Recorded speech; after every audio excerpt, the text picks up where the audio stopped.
What's going on, everybody? Welcome to another episode of Off the Couch Boxing. I am, of course, your host, Reckless Rexx Ruger, along with the Alexis Arguello puppet, my silent but never quiet partner. We got another great episode. This is the place to come where the best boxing conversations exist on the planet. Right here, we're going to chop it up with another legend in my mind, and should be in the minds of boxing fans. He's here now. We're going to get right into it. I'm excited about this one. Thrilled, actually. Hey, we got him, right? We got him. Hey, what's going on? Paul, what's up? Spandy, I'm so glad to have you on here, man. I've done over 100 episodes, man, and had some legends on here, man, but this is the one I've been waiting for, man, especially since the book is out, man. Hey, thank you, man. Yeah, I really enjoyed it, man. The audio book was just absolutely great, man. I've already gone through it a couple times in anticipation of our conversation. But would someone, first of all, how does the book, come about? Does someone approach you about it? Is this your idea? Yeah, somebody approached me about it. My friend Chris, he did an article about me, I think, in Sports Illustrated before one of my fights. And I don't know. He just asked me if I wanted to do it. And I said, might as well. I don't care. And when you start, because it's like it lets people understand. Like I don't. This ain't. I'm from the era whenever my promoter was a local promoter. You know what I'm saying? Right. In order for me to fight guys like Stevie Johnson, Arturo Gotti, they was a big promoter. So I was a very big draw in Pittsburgh. You know what I'm saying? Yeah, right. So, I mean, but to be honest with you, like I told my friend the other day, that part, by me not fighting them guys, like I fought Angel Van Freddy in 2001. Like I remember won the title in 1999. And Max Kellerman, all of them people say, well, what Paul fight guys like, you know what I mean? Comparing me to them dudes. And I don't understand why. I now I understand why. My promoter passed away, but now I understand why. Because of course he was making all that money. I'm putting 8,000-9,000 people in the arena. You know what I'm saying? So if I fight someone like Stevie Johnson or someone like that, and I win the fight, I'm going to be with Top Rank, or I'm going to be with Bob or whoever it is. You know what I'm trying to say? Right. Absolutely. Yeah. I just want people to know. You know what I mean? But that ruined my life. Like that's where it ruined my life. I didn't mess around. When I got shot when I was 16, I didn't mess around like that I never did no drugs. Never in my life I did drugs until this not fighting nobody was killing me. Like people It's a pretty dark story, though, the book, though. So, like, when you're going through all of this, all of these lifetime of memories, is it cathartic? Do you feel like it's therapeutic, or was it tough to revisit some of those life moments? Yeah, it's tough. I don't like thinking about it. Like the shit that I went through. Yeah. I was just telling. It's so funny you asked me that, because I was just telling my wife. I was telling her, if I didn't grow up the way I did, and I went from having stardom or whatever, that fame, that type of stuff, and then having zero. When I after I did all that, having zero, nothing. Yeah. I probably who knows what would have happened. Thank God I grew up the way I did. Yeah. You know what I'm saying? Yeah. It probably shaped who you are now. Now, I recently had on former heavyweight champion Tim Witherspoon, and he said something, and I want to get your opinion on it, because you are one of those guys that really is a throwback fighter. I mean, everything that you did is something that you don't see a lot of the young guys do nowadays. You know, the chin tucked, the front shoulder up, turning to the side, not giving a lot of target. Very throwback, very old school. Tim Witherspoon seems to think that with a lot of the young guys, there is a lack of fundamentals. You're obviously now got your hand in training. You've got a son boxing. You're around a lot of young fighters. Do you think that is a true assessment of young fighters nowadays? Are they ignoring the fundamentals? I'm going to be honest with you. There's a lot of there ain't too many teachers in the boxing game, but I think that has to do with the lack of chin down, the lack of the laziness, the not road work. You know what I mean? Stuff like that. Yeah. The studying. Like all my fighters that I have, I study Georgie Benton. You know what I'm saying? I still learn from today. Like right now, I learn all the time. You know what I'm saying? Yeah. And I think that people need to I think that trainers need to really invest their time. And if they're not boxers and they never was boxers and they don't know they never been hit before, that they need to really invest their time in studying the film, the old school fighters. Yeah, I agree. Me personally, I think that older fighters would beat the newer fighters. That's just me personally.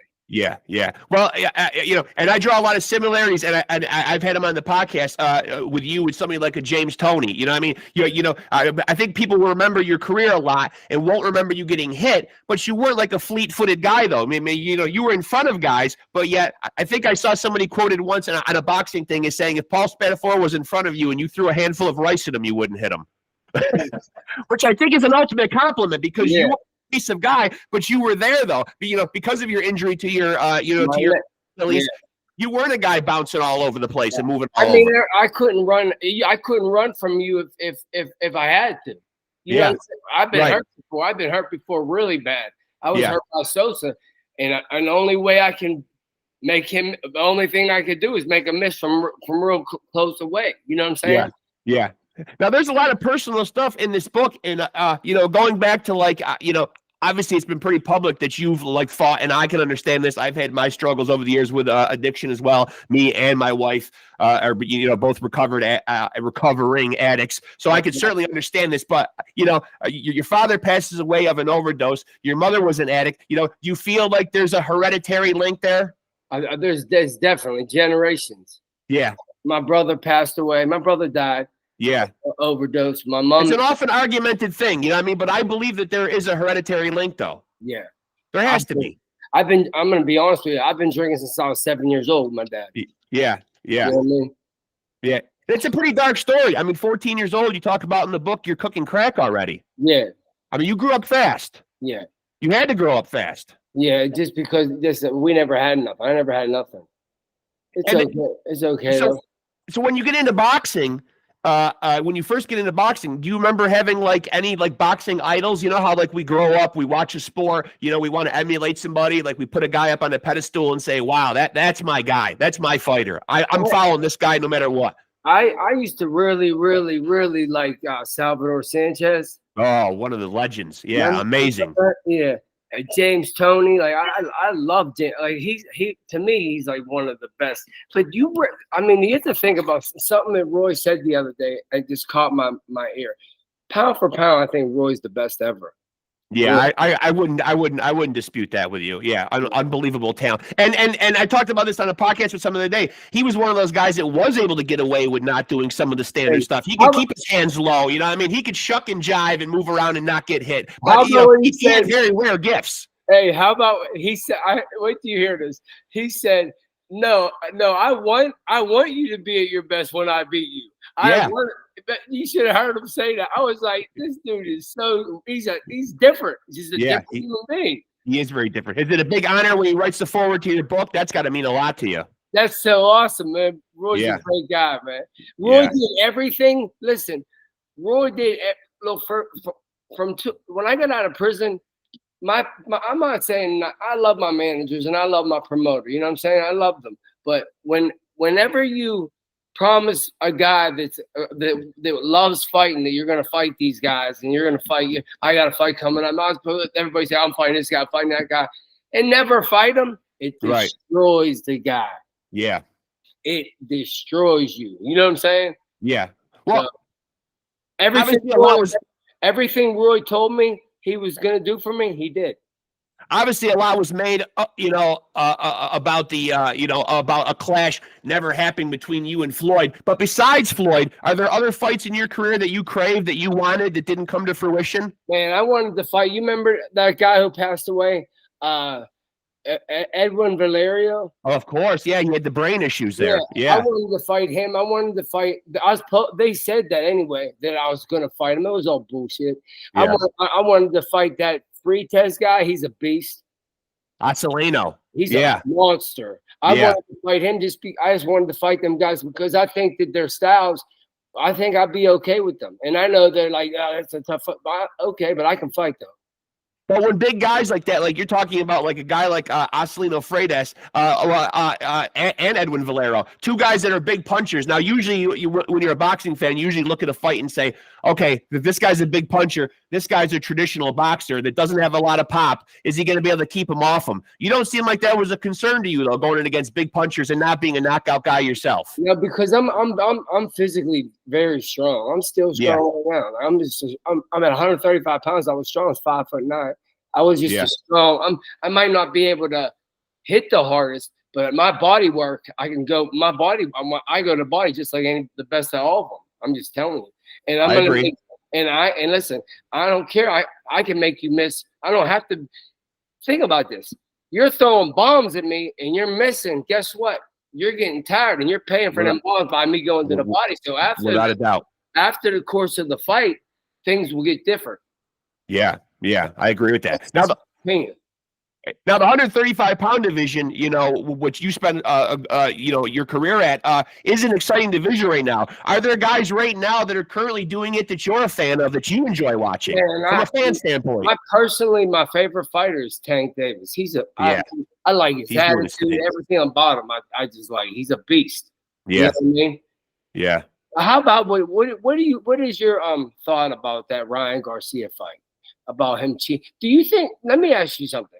Yeah, I don't want to be talk bad towards it, because you know what I mean, people. But if you know how hard it is to make 140 pounds when you're that big, and then so in your head you're not making the. Think about this.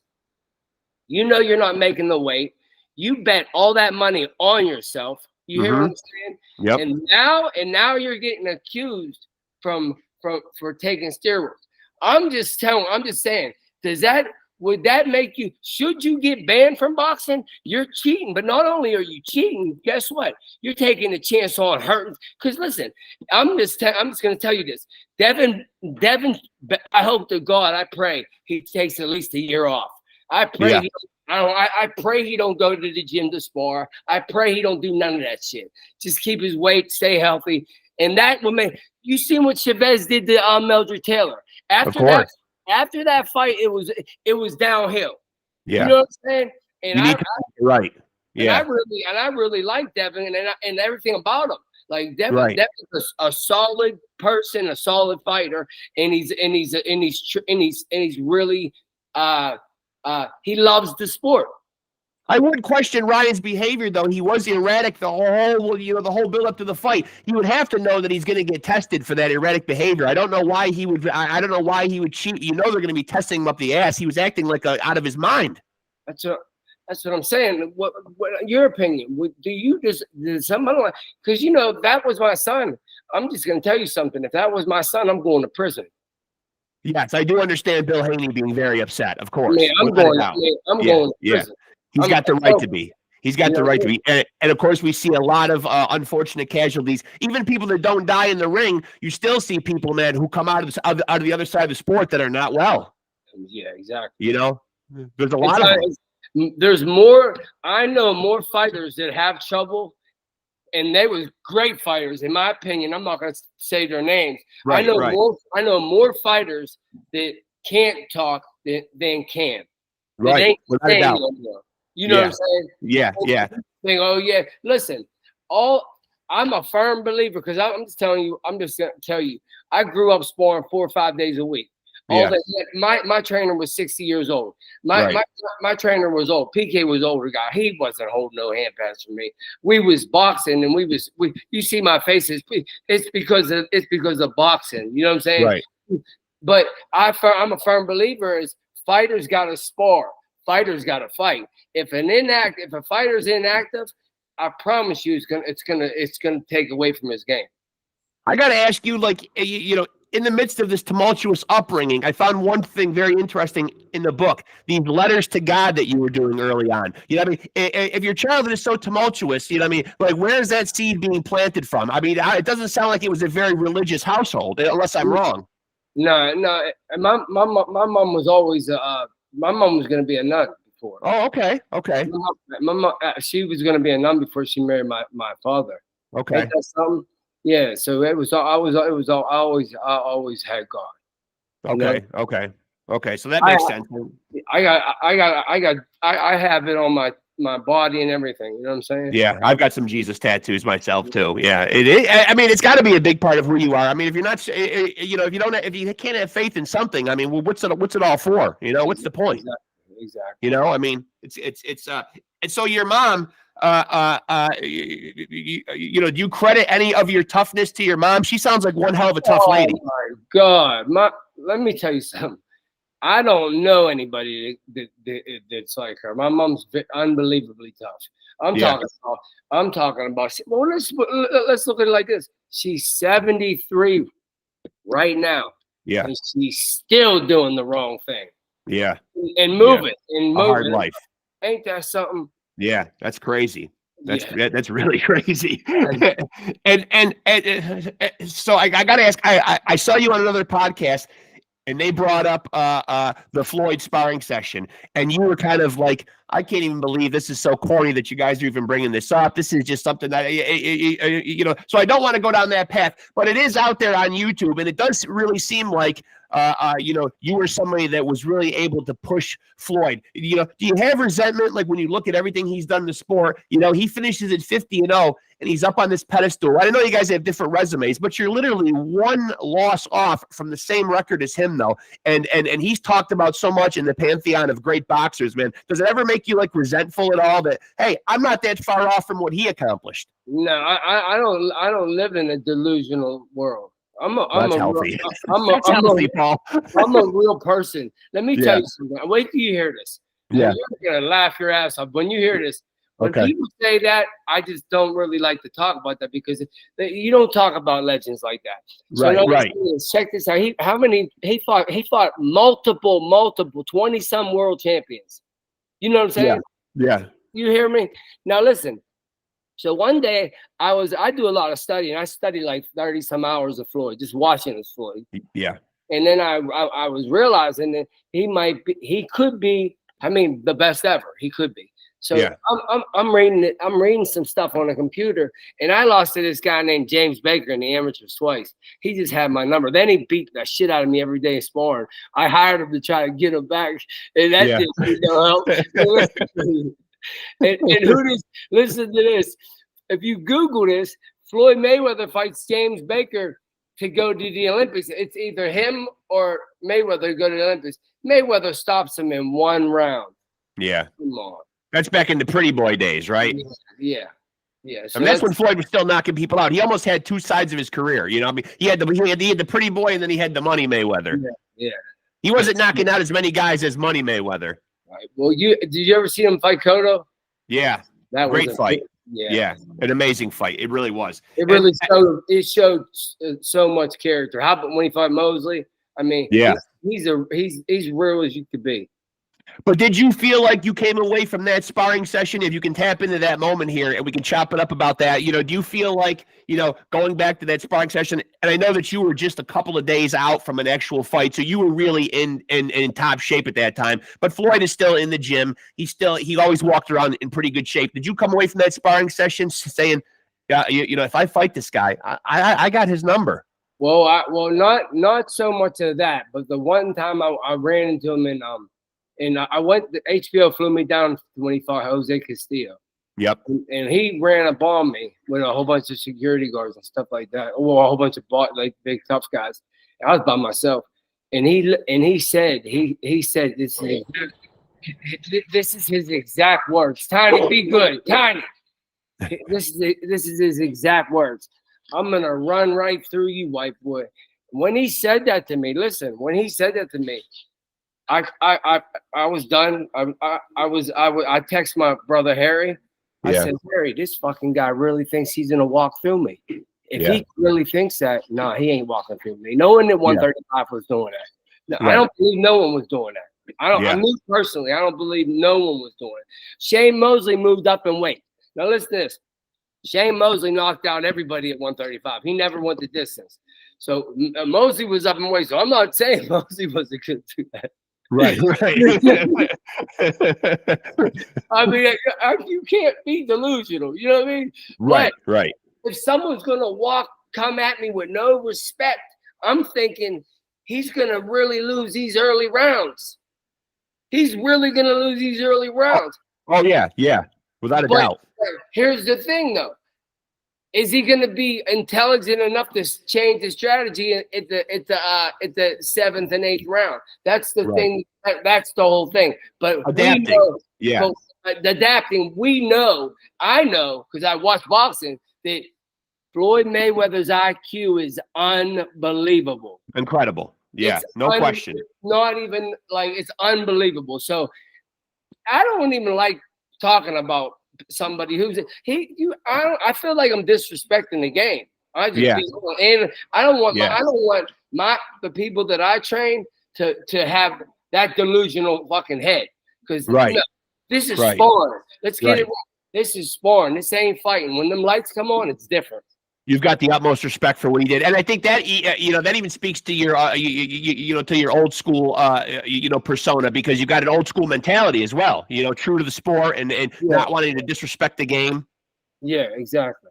I mean, that's big. So now you're training. Amongst other people, you're training your son, and you're still doing that, correct? Yeah. And now, do you feel like from father to son, as I touched on earlier, you are such an old school throwback fighter? Do you feel like that you're able to implement any of that with him? And is he willing to listen? Because there is a generation gap there. You just said it all. Is he willing to listen? Yeah. I mean, obviously not. I've been out here for a year. You got 2 fights. Yeah. You hear what I'm saying? Yeah. Now, it's like me, I take my guys to Mexico. As soon as there's a fight, I want to get on the cards. You know what I'm saying? Yeah, right. Now you got to remember, I'm just starting being a boxing. I'm just trying to get my, just to start. I know. Here's what I'm gonna tell you. So my first professional fight. I told everybody in the locker room, I get real emotional about shit like this. I told everybody in the locker room, I told everybody in the city, don't worry, I'm the real main event. You're going to see one day. I'm the real main event. Now I'm going to tell you, I'm going to tell the world. Don't worry. I don't consider guys real good trainers unless you bring them from scratch. Right. I want the guys that are 0-0. I want the guys that never fought. And so, cause that shows what kind of trainer you really are. Yeah, I agree. It's easy to do something with guys that are already 6-time national champions. Am I right?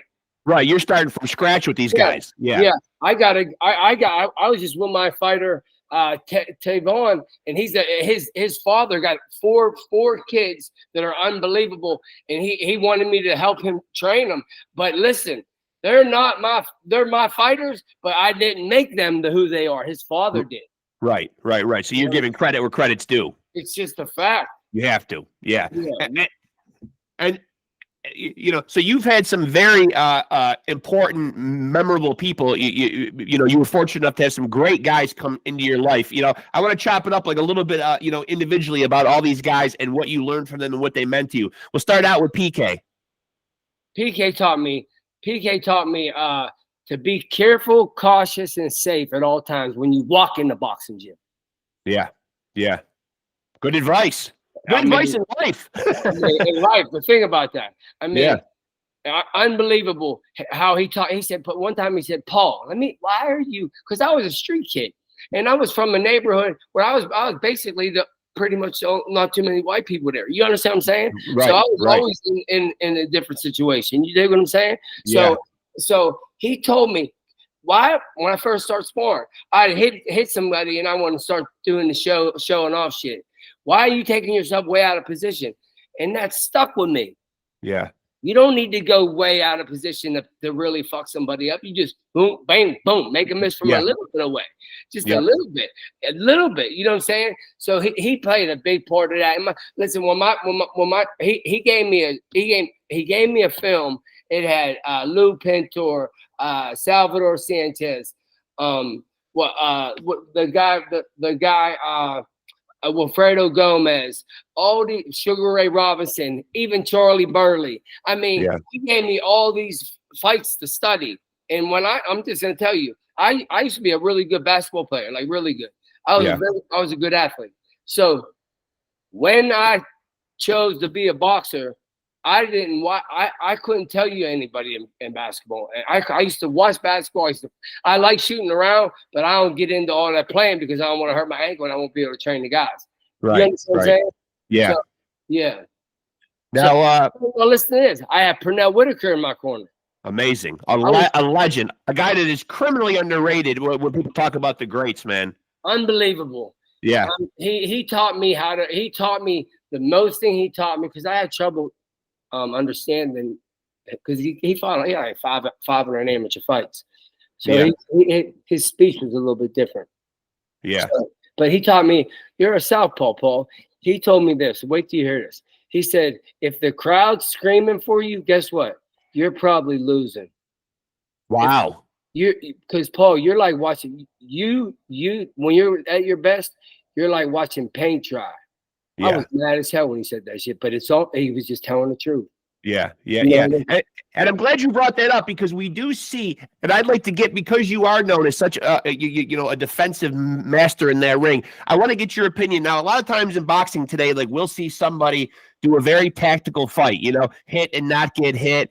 Floyd was accused of it a lot throughout his career. Oh, he ran and didn't engage or whatever, but he had a long career because he wasn't getting into these slugfests. But sometimes we see guys that do it, and the commentators will hail it as, oh, that was a master class. But then we'll see other guys do it, like recently Shakur Stevenson, we see do it, and he catches a lot of shit for it. Oh, he was running all fight. What's the difference between a guy running or a guy putting on a master class? Man, how can I put a guy when Shakur don't run from nobody. Right. He's doing what he does the best at. He makes you miss and makes you pay. And honestly, it should. He ain't boring like I was, but it should be boring because he's that good on defense. He's that good of a fighter. You know what I'm saying? Yeah. So I don't believe in that stuff. I just tell it the way I see it. You know what I mean? Go ahead. I had Jesse Reed, Tommy Ankello. Yeah. I'm talking about Buddy McGirt. I had the amazing boxing minds. Yeah, I had the opportunity to be around guys like Panama Luz. I was with Panama Luz for like 6 months in Florida when Buddy McGirt used to bring him to the gym. And he would I pivot on my heels. And you know what he told me? I'll never forget it. He said, that's the wrong way to pivot, but it works for you, so we're not going to change it. Right. If it works, why fix it? Right? Now, when you get shot at 16 years old, man, you're already on your boxing journey. Do you ever have any doubt in your mind that, holy shit, this is going to affect my career, or this might be the end of my career? Oh, I when I got shot, I didn't think I was ever going to fight again. I didn't think I ever was going to fight again. Yeah. And then I come to the gym with my walking cast on, and I started going there every day and shit like that. And I used to run like hopping. Yeah, still running though. Got to get that road working, whether you're hobbled or not. No way around. Now, now I was naming off the great guys that were in your life, and you brought one of them up, but I don't think it's a lot of credit. How about Jesse Reed? Jesse Reed. Okay, we'll go to him. What's the most you learned from him? Can you remember some of the things that were most vital that he taught you? Oh my God, he taught me leverage, and he gave me the utmost confidence in the world, the utmost. And Jesse's a guy that he wants the best. He wants you to be a man in and outside the ring. You know what I'm saying? That's important. Oh my God! And listen, I had a problem with addiction, but when I don't have a problem with addiction, you don't have to tell me to do the right thing, because that's in my soul to do the right thing. I'm not a bad guy. I'm not trying to start I don't want no problems. You know what I'm saying? So that's how it is.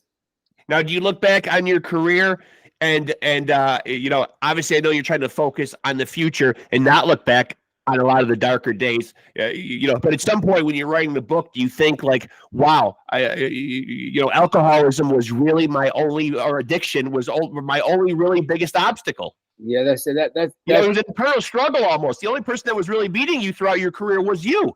Right. That's what I was telling him. Let me tell you something. I was going to the National. Wait to hear this. So I'm going to the nationals. I'm sparring with Hector Camacho's was fighting Eric Polak. So Eric Polak was from my boxing gym. And me and Eric sparred hundreds and hundreds of thousands of rounds. You hear me? So I get mad at PK for not going to the tournament with me. I didn't know that it was Don King was going to meet me off the plane. I didn't know all that. I beat the #1 guy. I beat Eric Green. He was #1 in the world. I stopped him in the 3rd round on Philadelphia State. I mean, I look really that year was that year was unbelievable. When I didn't get on a plane, I got shot. Ain't that something? Yeah, that's crazy. That is crazy. It's called self-sabotaging. I don't know why. I don't know why. I still don't know why that happens to me. You feel like that. It's interesting you brought that term up too. Self-sabotage, because obviously, when you're doing what you do, you want to get to the highest level. You want to have the fame. You want to have the success. But it's almost like you were preventing you from getting to that point. Yeah, exactly. Is there a reason why, though, you feel like you did that inside? Like when you search inside, you ever stop and think, why was I doing this to myself? I have no idea. The only thing that I could think of is maybe fear. Yeah. Hey, listen, I'm just telling you, that's all I could think of. Yeah, maybe. But you look like a guy in the ring, though, that was so relaxed, though, that I don't feel like you ever fought with any fear. No, once I go in the ring, I just don't. I feel different. I just know that I just believe I can fight.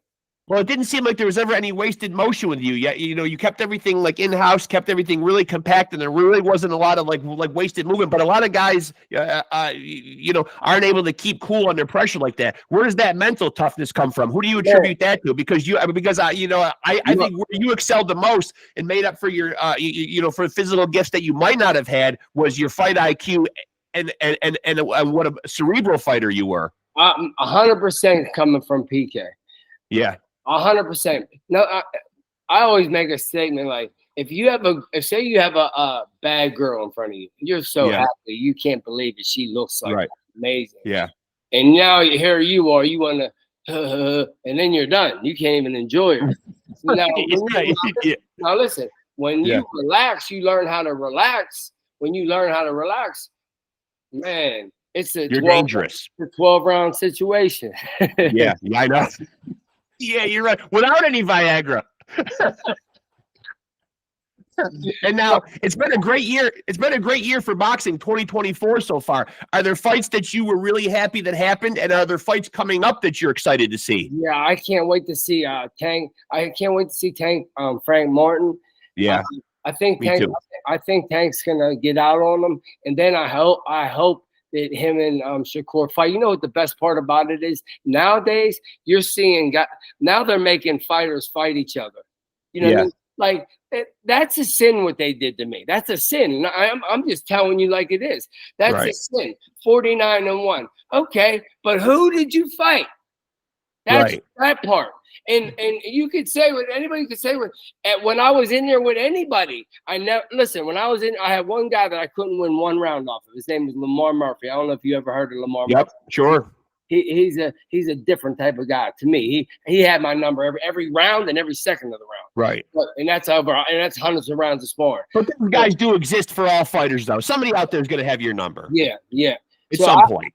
I think that I got cheated. I think that because I was the draw, because that I just wish that they would have told me that, hey, Paul, this is what we're doing. I would have been able to understand it instead of if they sit down and say, listen, we're fighting these people because we're getting a fan, blah, blah, blah, blah, blah. But you're lying right to my face. Right. You're telling me I'm fighting people and I'm not fighting people. Whenever I sparred, that was 1999. You know what I mean? So if I'm able to be relaxed in the ring against the best fighter in the world, what in the fuck would make you think I can't do it against Stevie Johnson, Cesar Brazon, Angel Arturo Gotti, Dave Robinson, what's his name? Ivan Robinson. Yeah. Beast. I mean, I don't. You can't. no one's gonna tell. Nobody is gonna tell me at 135 pounds that they're gonna just wipe me out. That's not gonna happen. It never happened in my life. So you're critical of your resume, and so what do you attribute the lack of names on your resume to? Do you chalk it up to bad management? It's promotional. Promotion. But I guess my manager, Al McCauley's a great manager. So I guess that PK and him, I mean, Mike Akery, I can guarantee you one thing. If PK was living, I guarantee you I'd be fighting them guys. I'd bet my life on that because he ain't having none of that. Just like Pernell said to Mike, wait till you hear this. After I fought that third fight with Pernell told me, I didn't leave Pernell. Pernell left me. Pernell said, if he don't fight somebody real, I'm out of here. This kid can fight, and you're ruining this kid's game. Yeah. Right. So you feel like you should have a lot greater names on your resume. There's no question. The fighters, listen, losing is learning. I love that. I love that you said that. Losing is learning, and especially it's how you lose. Now, you got now you got Devin. Devin lost. That's okay. That's okay if he takes off this year. If he don't spar. If he don't keep getting hit. If he don't get hit. You hear what I'm saying? Just take off. Don't no more punishment happen to your head. Right. And then he could be able to pick off where he left off. Yeah, I agree. He should take a little bit of time because that was quite a beating. Irregardless of whether there's PEDs or not, though, he did take a lot of damage in that fight. Hard punches. I seen it in his eyes. Yeah, very hard punches. And so it might not be an obvious answer, so I'm going to ask you, because you always look so relaxed in there, and you did make so many guys look like they were easy work. But, is there anybody you can recall that gave you, Paul Spadafora, your toughest fight? Oh, yeah, Victoriano Sosa. Oh, he had me. That was making it a tough fight for you. What made that? Because he was using his jab, and it was always the guy that uses his jab and pull back, that European style. That Dennis Holback gave me a problem with that bullshit. Going back, you know what I'm saying? Yeah. So I was a guy that really, really, and that's the thing. That's the thing with Mayweather. People talk about Mayweather. If Mayweather boxes me, I'm just gonna be honest. What do I do? What the fuck? What the fuck do you do when he boxes you? And when he boxes anybody, what do you do? Right. He's very difficult. He's a handful for anybody. He's fast as hell. He punches hard as hell, and he knows he knows where he's always he's in position at all times. Yeah, he is. And so I got to ask you, as an old school guy, are you a fan of these, these new school elements that have entered boxing? And by that, I mean, I've been critical of them and gotten people's opinion of them here on the show. I like to call them gimmick fights, these MMA versus boxers, or these Jake Paul type spectacles that we see.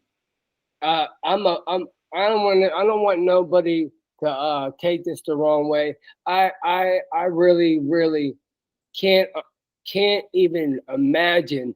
Jake Paul made 23,000 times more money than I ever made. No question. I've been fighting since I was 14, and when I say fighting, I was going to the penitentiary 4 days a week to fight, to fight fights. It wasn't all my thing. So for real, I might. If you're doing that for 2 years, how many fights do you really have? Right. But I have 90 amateur fights in my book. You know what I'm trying to say? Yeah. You grow up, and then early in my career, I'm fighting every month. I don't give a fuck who I'm fighting, but I'm fighting, and but here's the thing: I'm number one. So I'm their number one sparring partner for all Hector Camato's fighters. So I got pros in my gym. I'm learning. I'm fighting.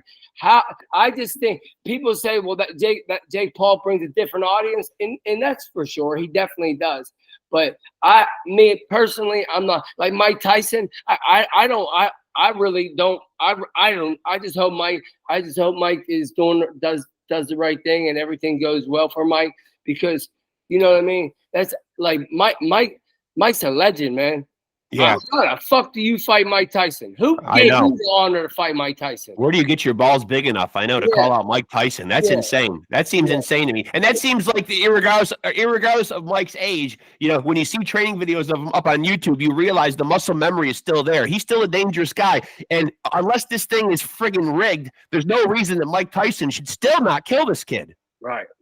It just shouldn't end any other way. I don't want to think of the Mike Tyson that I remember from the 1980s is losing to a guy like Jake Paul. Yeah. At any age. I honestly think that if he does hurt Mike Tyson or beat Mike Tyson, I think he's going to have some problems. There'll be a backlash.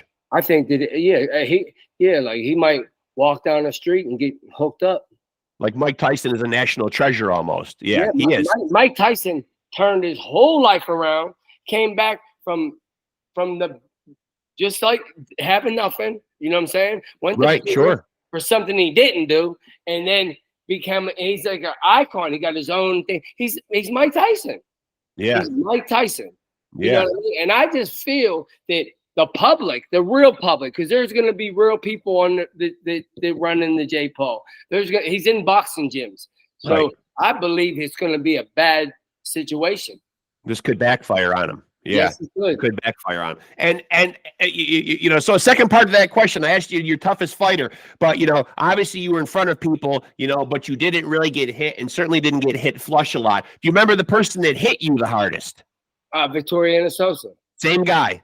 Yep. Well, he's getting a lot of love in this episode. He did. I feel that I had that long hair when I fought Leonard Dorn. I really feel, and that if you go back and watch the 4th round, I knocked Leonard. I don't care. I hit him with the left hand. He went down. So that's the 19th round. And I feel I wasn't getting credit for the body punches, because the body punches that's why I stayed in there and fought that the way I did with that. I exchanged instead of doing little walks. I thought I was going to make him stop, but wait till you hear this. I get the rematch with Leonard Dorn. I'm so happy. I go right to camp. I tell my brother, dude, I'm stopping this kid. I promise you, he can't take it to the body. Leonard Dorn retires. That day, I leave camp.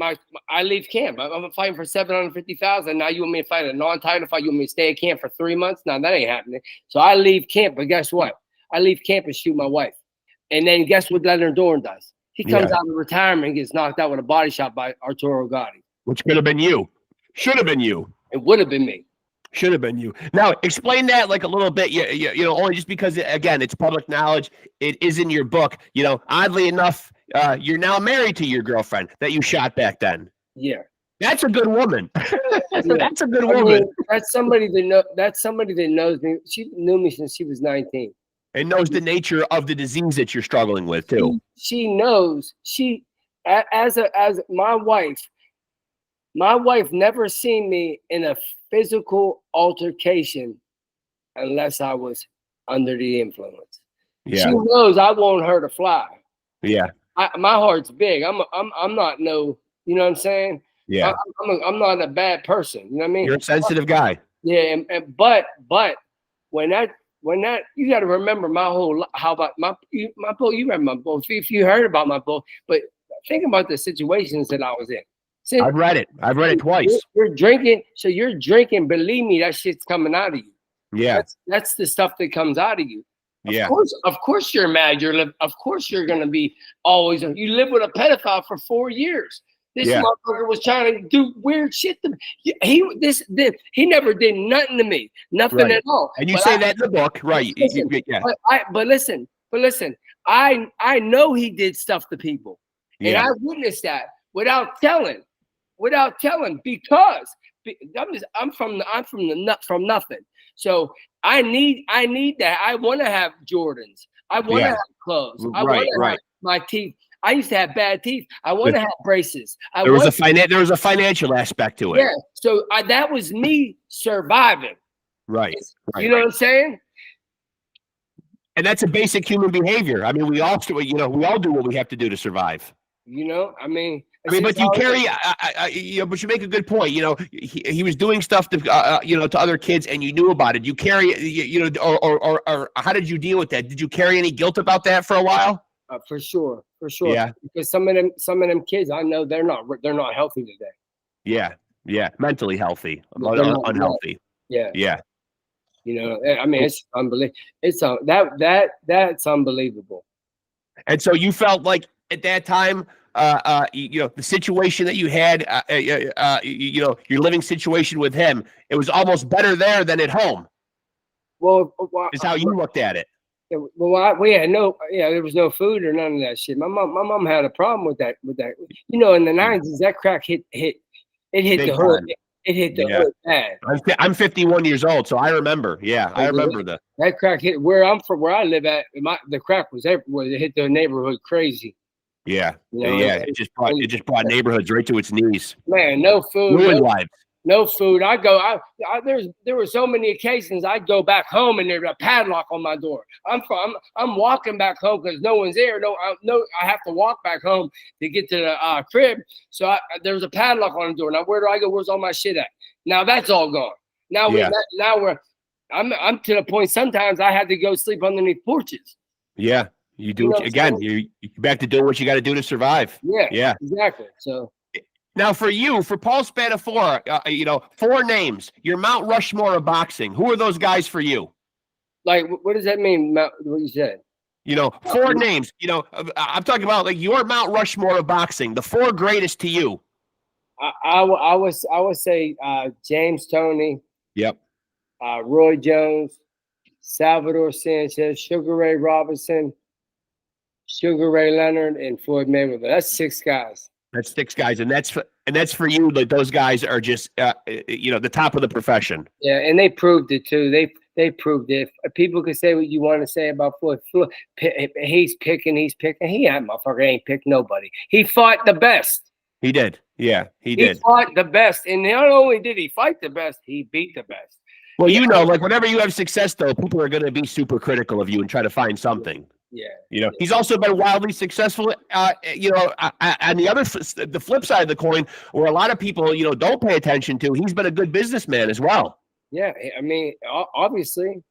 He's marketed himself well. He's done smart business. Look what he's doing for boxing. He got say what you want, but look where Tank Davis is. He's basically Crawford. How about Crawford? He's up there. He's up there. He's up there too.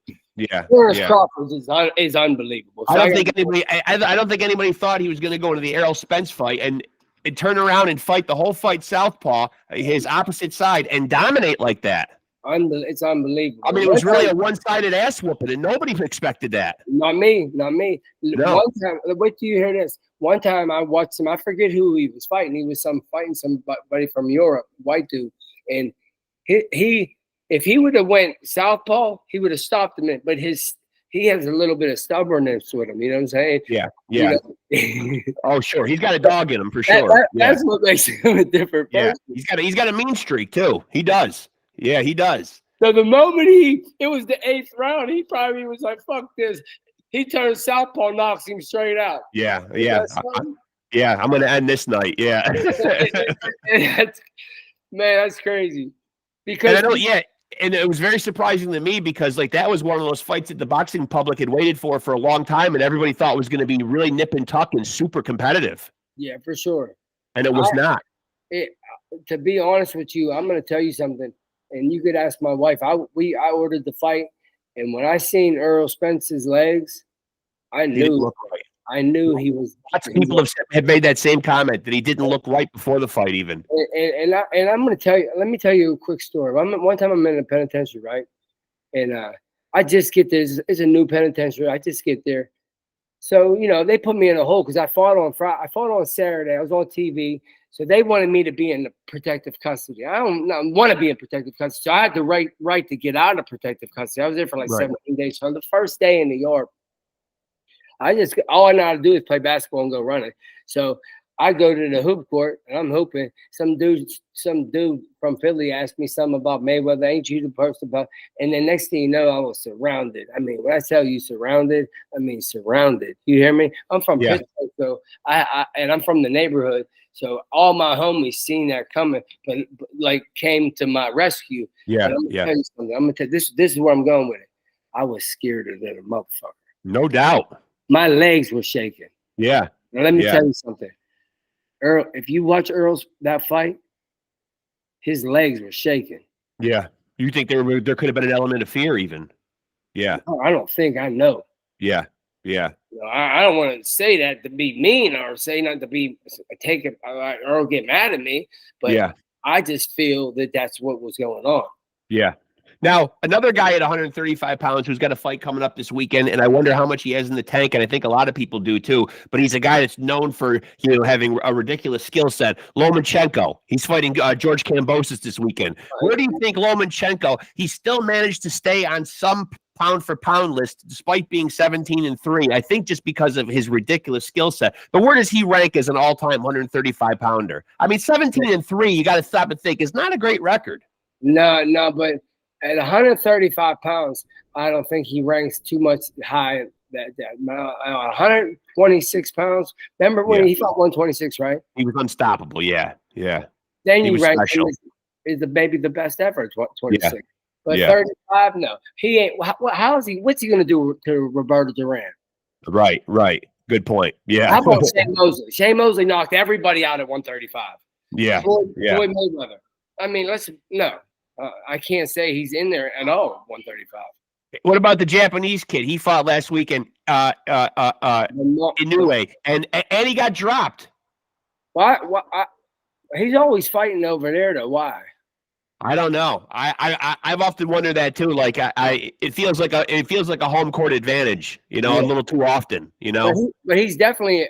I just like the way his fundamentals are, and I like the way he got leverage on every one of his punches. Yeah. I remember watching the Angel Man Freddy fight, and it seemed like at the end of that fight, Angel Man Freddy, and of course you were in the ring, but Angel Man Freddy, I remember him while they're waiting for the judges to tally up the scores. I remember him looking into the camera a couple of times and being very, very convinced that he won that fight, even though it was very clear to everybody who was watching that he did not, though. What the hell how did he think he won that fight? Like, what did he think that, have you ever gone back and watched it and thought, what did he do that he thought that he won that fight? Because I didn't see it. I just think that's the thing about fighters. There is a lot of delusional fighters. Yeah. There is. If you ever notice when guys are retired, or when they retired, I'm retired, they want to think that they was better than they was. You wasn't. Here's what you was, and that's what you was. And of course, that was his first fight after he dumped the El Diablo and became Angel Got Jesus Man Freddy. Yeah. Well, he was confused. But soon as he didn't, Stevie Johnson gave me the blueprint. That was a good beating. Diego Corrales really, really let me know that he really wasn't like that. Yeah. You know what I'm saying? Yeah. Arturo Gotti, and say what you want to say. If Arturo Gotti don't get stopped, he knocks him out in the later rounds. He was killing him to the body. He couldn't take it to the body. Yeah. So I think he was. I don't want to, because I talked to Angel Man Freddy. I think that Angel Man Freddy would be considered like a B fighter. Yeah. And at that time, like you were, you were really in your zone. I mean, like you were A+ all the way. You were really on your game. I feel like I was in my prime. I was an A fighter because I know that the fights were boring, but fuck being boring. How about the skills that make them boring? Right.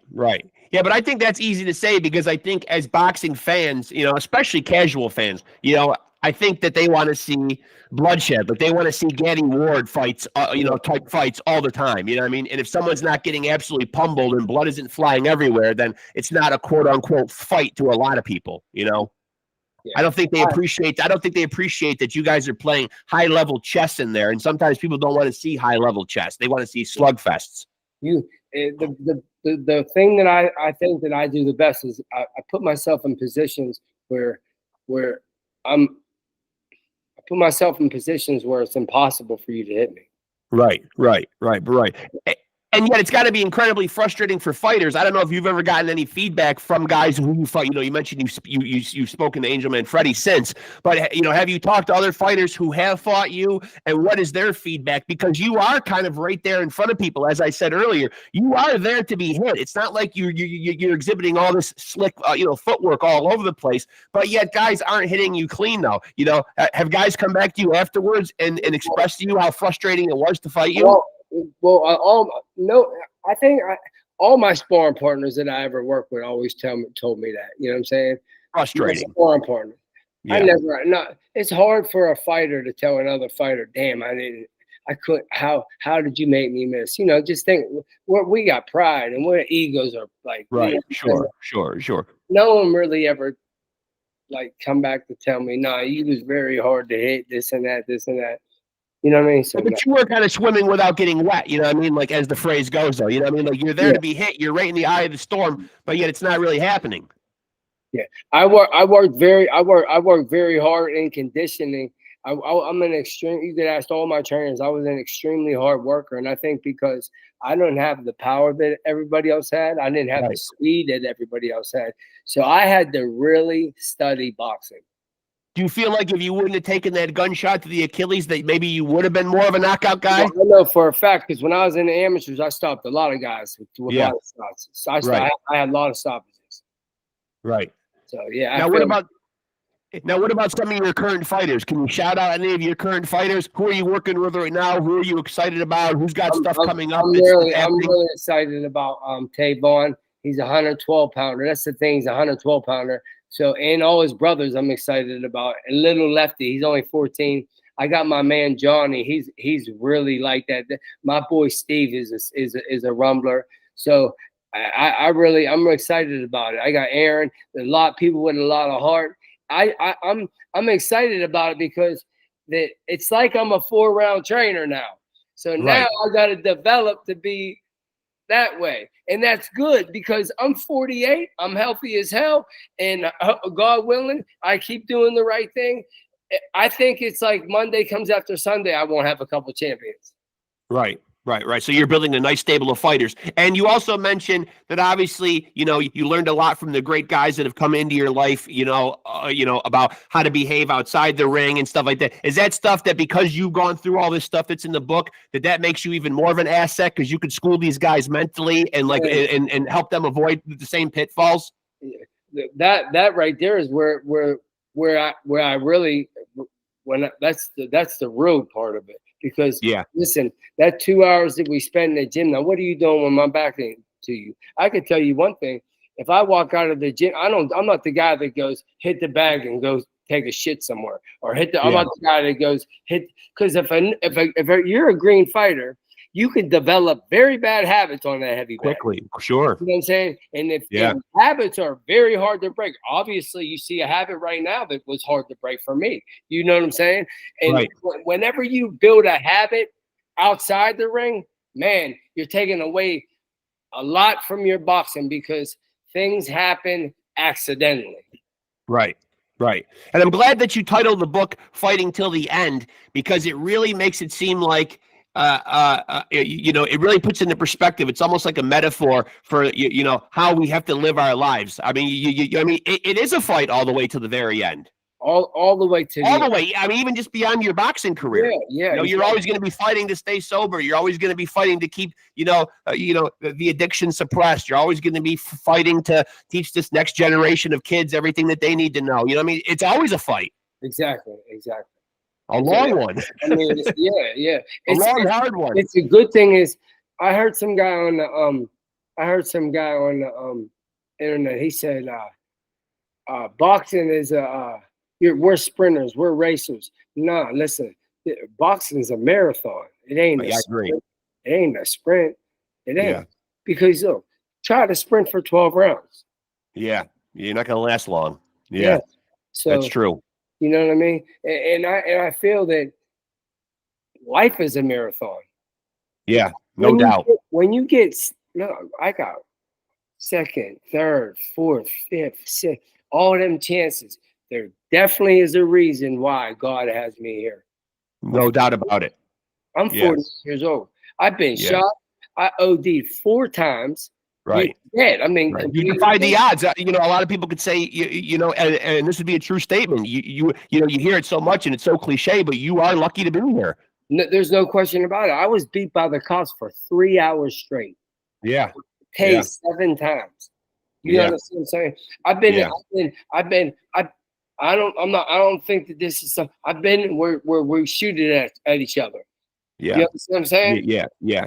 That it's just, and I think it's important that you share these kind of stories, because I think there are a lot of people that, in your position, who are teaching young kids who might say, I want to suppress the stuff. I don't want any of this shit to ever get out. But I think being transparent about it and getting it out there actually helps them, like, more than just kind of stuffing all these parts of your history away, Yeah, for sure. Kids learn more from it. You got to be candid about it, because it was a part of your life and it shaped who you are. Yeah, and let me tell you something.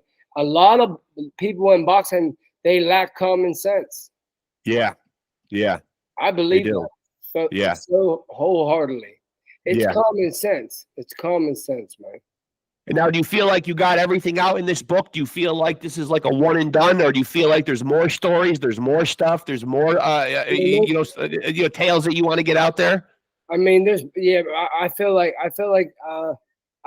there's a lot of things that ain't in the book that that just shows like what type of person I did things.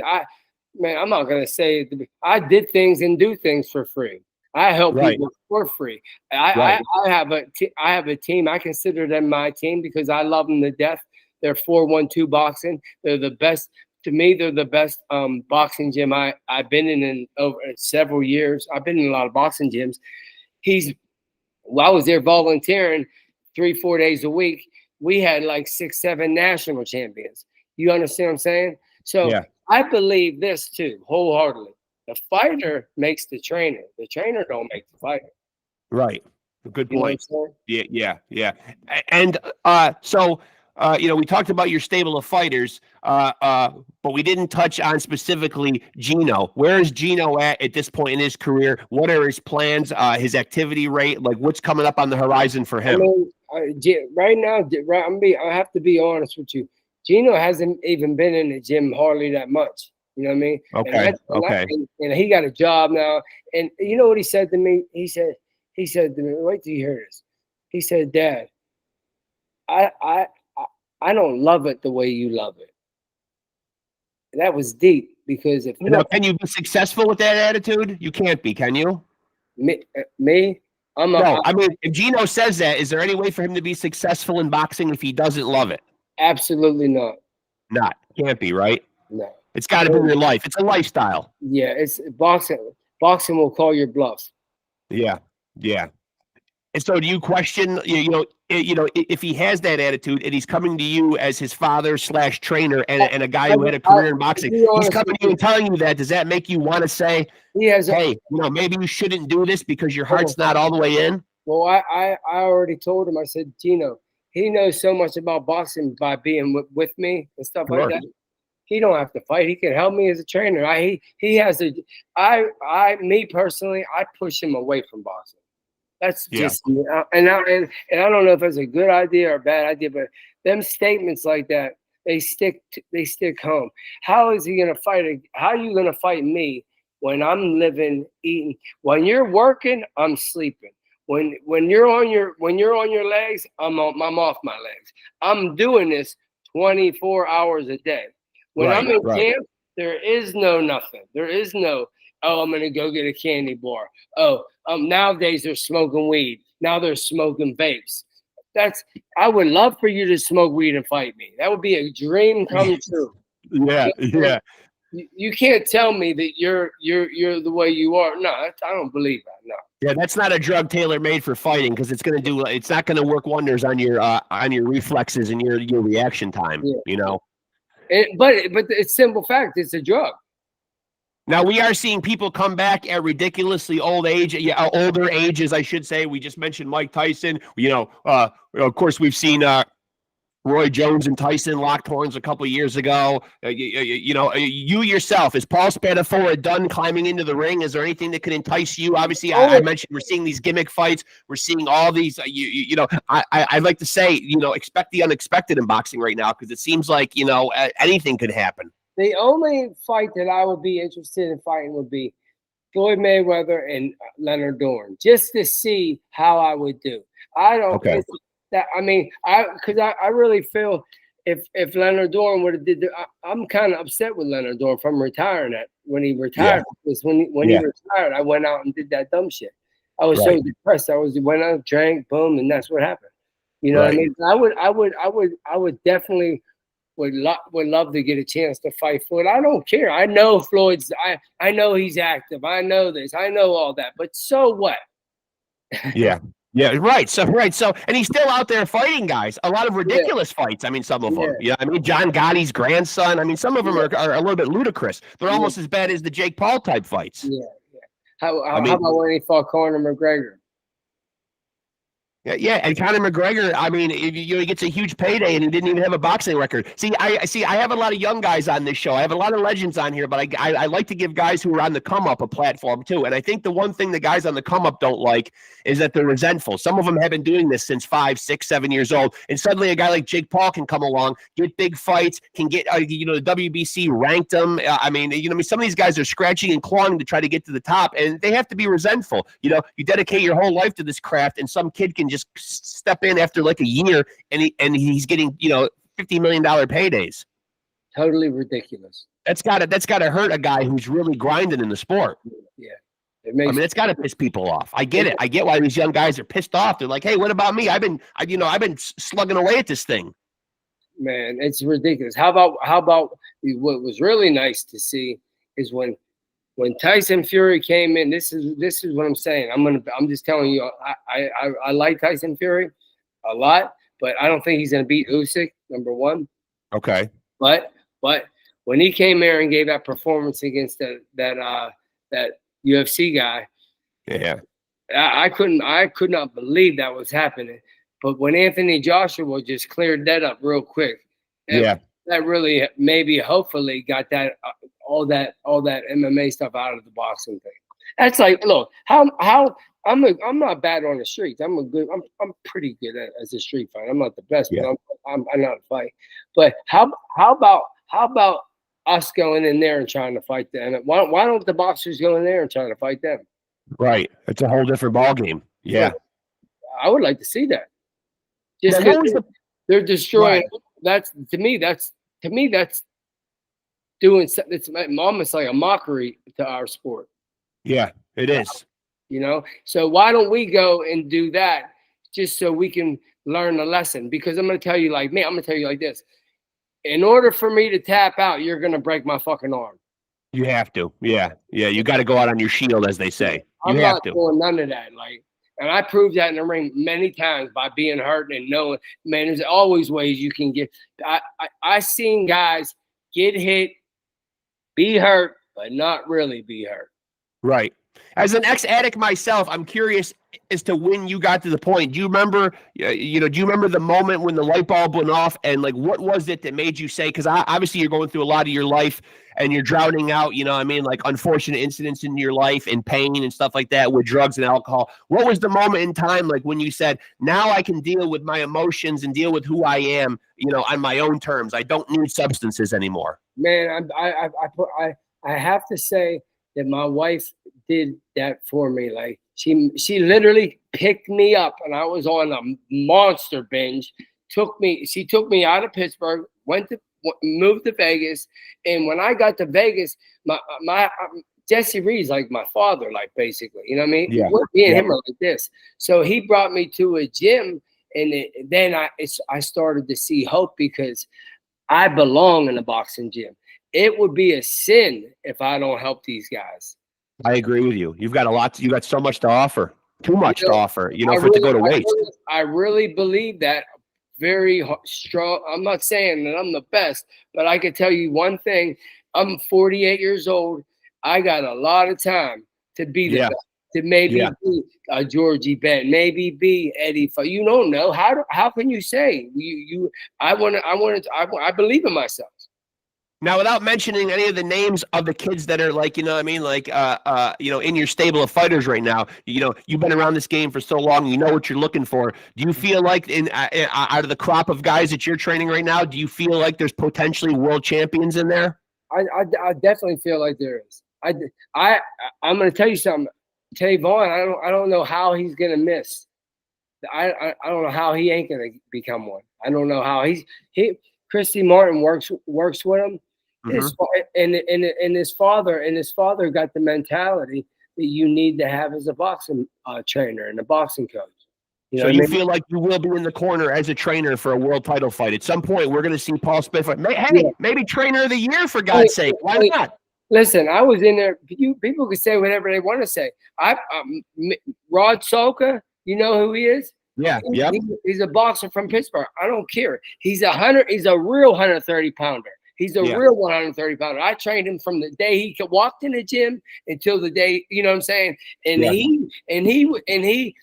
he gave people fits, but guess what? He fought Danny Garcia at 140 pounds. You understand how far that is to go? Those are dream fights for real fighters.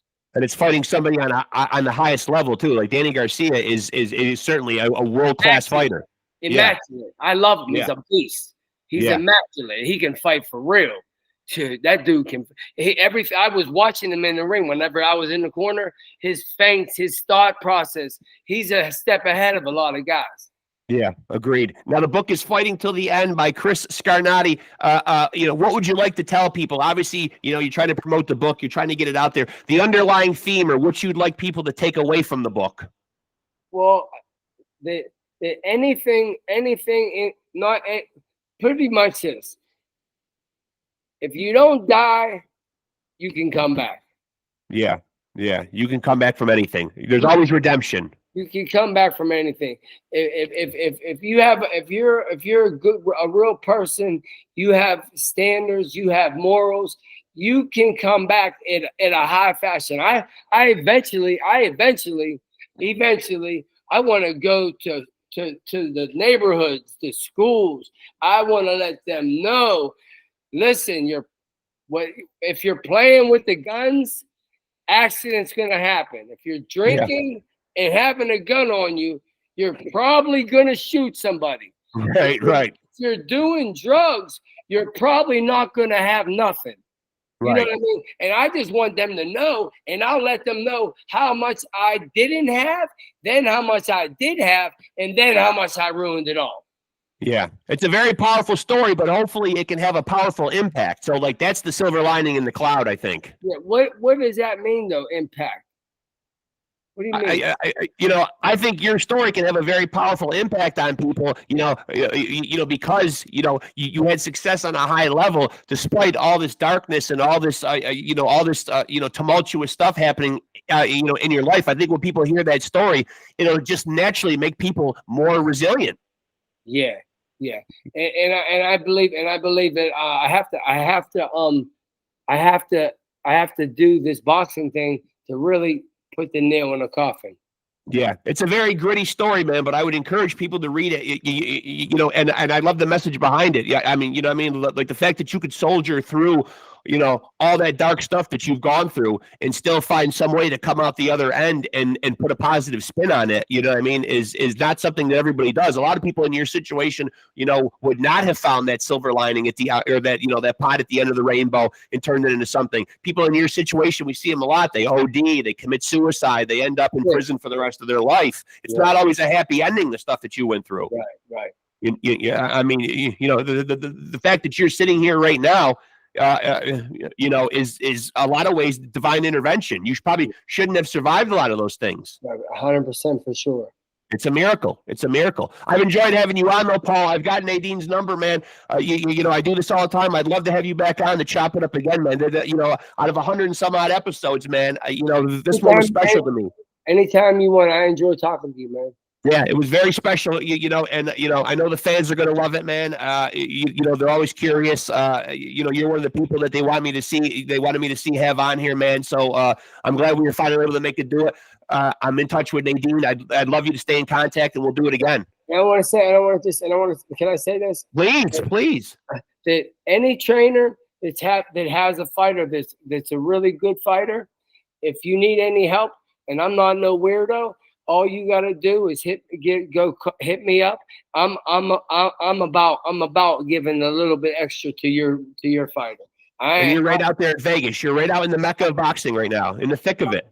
Yeah, and I promise you, you'll see me in corners. Yeah, I don't doubt it for a second, man. I'm glad we got a chance to do this, Spatty, man. I love you, brother. I'm so glad to see you doing good, man. You look great. You sound great, man. And I hope the book does extremely well, man. And please give my best to your wife, man. She really helped facilitate all this. So I appreciate her help, too. Thank you very much. I'll see you later. Yeah, yeah, thank you, brother. Good talking to you, Spatty. Do the right thing, bro. My man. Here, my brother, always. I'm married, man. I don't got no choice but to do the right thing. I'm a grandfather now. I'm a grandfather, for God's sake. I got little kids calling me Papa, for God's sakes. All right, bro. I'll see you. All right, Spatty. Be good, brother. Good talking.